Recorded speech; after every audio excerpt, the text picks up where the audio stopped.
सांगलीत वाहनाच्या धडकेत कसबे डिग्रजमधील 23 वर्षीय युवक प्रथमेश प्रकाश कांबळे याचा मृत्यू झाला।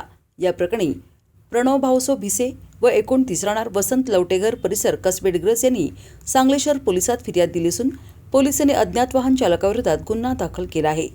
मयत प्रथमेश कांबळे हा फिर्यादी यांचे MS09 BH 7640 या मोटरसायकलवरून सांगलीत हळद भवन ते ट्रक अड्डा असे फिर्यादीच्या मल्लामा हॉटेलकडे येत असताना तो जुना बुधगाव रोडवरील गीता पुरोहित हार्डवेअर दुकानासमोर आला असता ईदगाह मैदानाकडून सांगली शहराकडे येणाऱ्या एका अनोळखी ट्रक टेम्पो सारख्या वाहनाने भरधाव वेगाने येऊन प्रथमेश कांबळे चालवत असलेल्या मोटरसायकलला जोरात धडकला।